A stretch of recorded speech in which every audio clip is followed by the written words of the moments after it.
Hello friend. तो शुरुआत करते हैं आज के इस वीडियो की। फ्रेंड, सबसे पहले जो आपकी दैनिक पाठ्य योजना डायरी है उसके ऊपर ही ऊपर आपको पाठ्य योजना का क्रमांक लगा लें, जो भी आपकी पाठ्य योजना का क्रमांक है।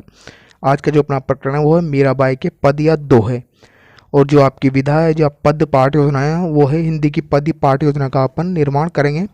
जिस भी कक्षा की आप पाठ्य योजना तैयार कर रहे हैं वो कक्षा का लगा दीजिए। आप 10वीं कक्षा की आज अपन पाठ्य योजना तैयार करेंगे और विषय, दिनांक, कक्षा वगैरह सारी समय अवधि वगैरह आपको सारी चीज़ खाना पूर्ति आपको कर लेनी है। नेक्स्ट हेडिंग आपके शिक्षण के उद्देश्य। शिक्षण के उद्देश्य के अंदर आपको 2 कॉलम तैयार कर लें। शिक्षण के उद्देश्य और अपेक्षित व्यवहारगत परिवर्तन, इन 2 कॉलम के अंदर पहला शिक्षण का उद्देश्य आता है आपका ज्ञानात्मक, द्वितीय आपका अर्थ ग्रहणम उद्देश्यम। इस प्रकार से आपको सारी चीज़ कर लेनी है। फ्रेंड, मैं आपको एक चीज़ बता दूं, अगर अब तक आपने हमारे चैनल को सब्सक्राइब नहीं किया तो प्लीज़ चैनल को सब्सक्राइब कर लीजिए और वीडियो को लाइक कर दीजिए फ्रेंड। और जो घंटी वाला आइकन है उसको ऑन कर लीजिए ताकि आपको नोटिफिकेशन सबसे पहले प्राप्त हो सके। और आपको किसी भी विषय की पाठ्य योजना या हिंदी विषय की पाठ्य योजना की आवश्यकता हो तो प्लीज़ हमारे चैनल के पेज पे जाएं। वहाँ पर आपको प्लेलिस्ट मिल जाएगी। प्लेलिस्ट के अंदर आपको लगभग सभी विषय की पाठ्य योजनाएं वहाँ पर उपलब्ध हो जाएगी। अगर किसी विषय की पाठ्य योजना के कारणवश अगर आपको वहाँ पर उपलब्ध नहीं होती है तो प्लीज़ हमारे चैनल के कमेंट बॉक्स में कमेंट जरूर करें ताकि हम आपके लिए वो पाठ्य योजना उपलब्ध करा सकें। आशा करता हूँ कि आप चैनल को सब्सक्राइब करेंगे और वीडियो को लाइक करेंगे और घंटी वाले आइकन को और कर लेंगे ताकि आपको नोटिफिकेशन सबसे पहले प्राप्त हो सके। आते हैं आपकी पाठ्य योजना के ऊपर वापस। नेक्स्ट जो आपके शिक्षण के उद्देश्य हैं उसके अंदर आपको तीसरा शिक्षण का उद्देश्य है ज्ञानात्मक, चौथा है कौशलात्मक और पांचवा है अभिरुचि, छठवा है अभिवृत्ति। इस प्रकार से आपको 6 के शिक्षण के उद्देश्य जो मैंने लिखा है, इन 6 के शिक्षण के उद्देश्य को आप ध्यानपूर्वक लिख लीजिए फ्रेंड। ये 6 के शिक्षण के उद्देश्य और इससे संबंधित जो अपेक्षित व्यवहारगत परिवर्तन है, इन अपेक्षित व्यवहारगत परिवर्तन को आप ध्यानपूर्वक लिख लीजिए। अपेक्षित व्यवहारगत परिवर्तन को लिखने के पश्चात मैं आपको बता दूं, जो शिक्षण के उद्देश्य के बारे में थोड़ी सामान्य जानकारी मैं दे देता हूँ। जो शिक्षण के उद्देश्य होता है उसे तात्पर्य होता है कि छात्र, अध्यापक अथवा शिक्षक द्वारा या आपके द्वारा जब बच्चों को शिक्षण करवाया जा रहा है तो इससे बच्चे के अंदर क्या परिवर्तन होगा, या ये जो विषय वस्तु है, जो प्रकरण आप बच्चे को पढ़ाने जा रहे हैं उससे को पढ़ाकर बच्चे के अंदर आप क्या परिवर्तन लाना चाह रहे हैं, वही आपके क्या हो जाएंगे, शिक्षण के उद्देश्य हो जाएंगे। तो जिस भी अपेक्षित परिवर्तन को अगर आप बच्चे के अंदर देख लेते तो समझ लीजिए उस प्रकार का शिक्षण का उद्देश्य उस बच्चे ने ग्रहण कर लिया है। नेक्स्ट हेडिंग है आपकी शिक्षण की विधि या प्रविधि। तो शिक्षण की विधि या प्रविधि के अंदर जिस जिस विधि के आप शिक्षण या जो अच्छा प्रस्तावना जो करने का मतलब है आपकी जो पाठ्य योजना का निर्माण करने में करेंगे, जैसे व्याख्यान विधि, प्रश्नोत्तरी विधि, प्रदर्शन विधि, इसके अंतर्गत आ जाएगी। सहायक सामग्री के अंदर समस्त वह सामग्री है जी जो शिक्षण में शिक्षक की सहायता प्रदान करती है, जैसे चौक हो गया, डस्टर हो गया, श्यामपट हो गया, लपेट फलक हो गया, इसके अंतर्गत वो सारी चीज़ आ जाएगी। पूर्व ज्ञान में आप लिखेंगे विद्यार्थी मीराबाई के पद या दोहों के बारे में सामान्य जानकारी पूर्व में रखते हैं। प्रस्तावना प्रश्न के अंदर आपको 2 कॉलम तैयार कर लेने हैं। छात्र अध्यापक क्रिया, विद्यार्थी क्रिया।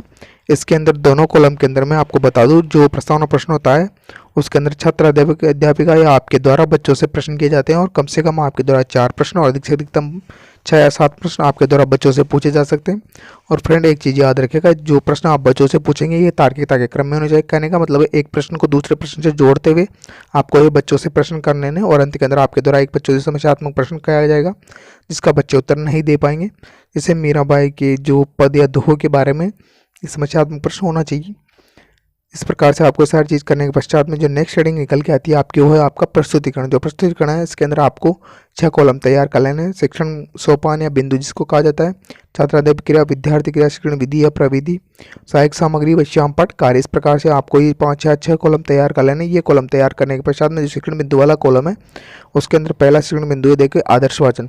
तो छात्र अध्यापक का द्वारा बच्चों को उचित लय, गति, ताल, आरोह से इसका आदर्श कविता का आदर्श वाचन किया जाएगा और विद्यार्थियों द्वारा भी इसका आदर्श वाचन करने के लिए उसको कहा जाएगा। और इसके पश्चात में अनुकरण वाचन, छात्र अध्यापक के द्वारा बच्चों से इसका अनुकरण वाचन करने के लिए कहा जाएगा और स्वयं भी इसका अनुकरण वाचन कर बच्चों का इसके लिए निरीक्षण करेगा। काठिन्य निवारण। नेक्स्ट है काठिन्य निवारण। तो छात्र अध्यापक के द्वारा पाठ में जो आपकी जो कविता है इसके अंदर जो भी प्रमुख कठिन शब्द है उसके बारे में छात्र अध्यापक के द्वारा बच्चों को उसके बारे में बताएगी। जैसे राह का मतलब है रास्ता, दरार का मतलब है दर्शन, संघ का मतलब है साथ, विनती का मतलब है प्रार्थना। इस प्रकार से जो मैंने छात्र अध्यापक कथन के अंदर ये सारी चीज़ लिखा दी।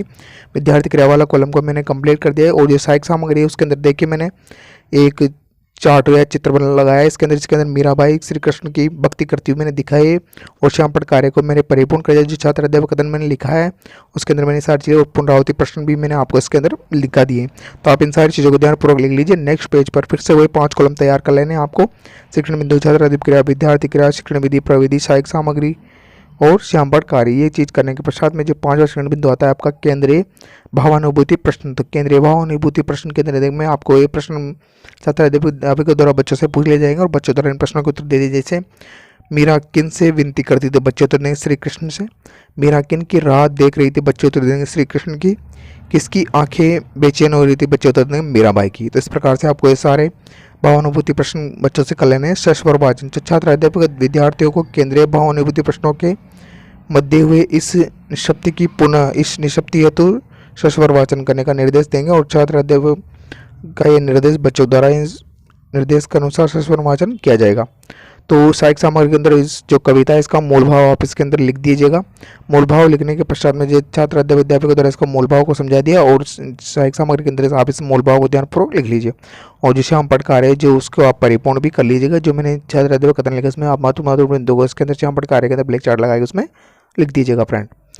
नेक्स्ट है आपका फिर से अगले पेज पर 5 अच्छा कॉलम तैयार कर लेने। वो करने के पश्चात में सौंदर्यानुभूति जो प्रश्न है वो छात्र अध्यापक द्वारा बच्चों से पूछ लिए जाएंगे। जैसे मैं आपको प्रश्न बोल के बता देता हूँ। मीरा किन के दर्शन करना चाहती तो बच्चे उत्तर देंगे भगवान श्री कृष्ण के। मीरा को कब चैन मिलता है तो बच्चे उत्तर देंगे जब भगवान श्री कृष्ण के दर्शन हो जाएंगे तब मीरा को क्या मिलेगा, चैन मिलेगा। नेक्स्ट है संभावित कविता। तो छात्र अध्यापक यह तुच्छ ताल आरोह विरोह के मतलब कविता का वाचन करेगा और विद्यार्थियों को भी इसको करने के लिए कह दो। छात्र अध्यापक क्रिया में आप ये सारी चीज़ लिख लिए। विधि किस विधि का प्रयोग किया जा रहा है, वाचन विधि का प्रयोग किया जा रहा है इसके अंदर। और जो साहित्य सामग्री है उसके अंदर संभावित दोहा या कविता इसके अंदर आप वो सारी चीज़ लिख दीजिए और श्याम पटकारी को भी आप परिपूर्ण कर दीजिए। जो तुलनात्मक प्रश्न है उन तुलनात्मक प्रश्नों को भी आप लिख दीजिए। जैसे मैं एक तुलनात्मक प्रश्न आपको बोल के बता देता हूँ।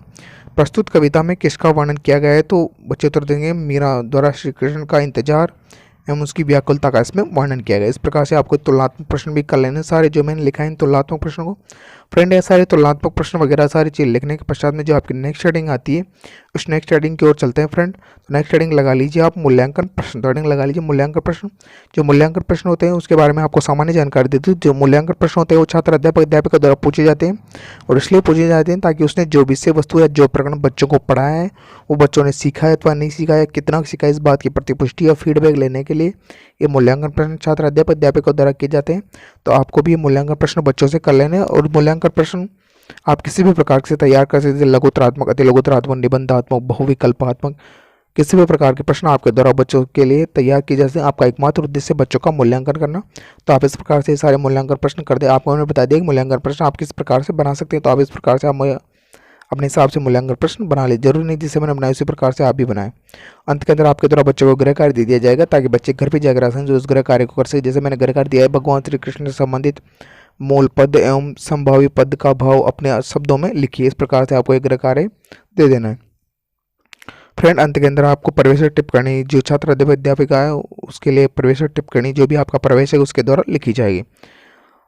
आशा करता हूं कि आपको वीडियो अच्छा लगा होगा। तो प्लीज़ वीडियो को लाइक करें, शेयर करें और चैनल को सब्सक्राइब करना ना भूलें और जो घंटे वाला आइकन है उसको ऑन कर लें ताकि आपको नोटिफिकेशन सबसे पहले प्राप्त हो सके वीडियो को देखते रहने के लिए और हमसे जुड़े रहने के लिए। Thanks for watching. जय हिंद, जय भारत।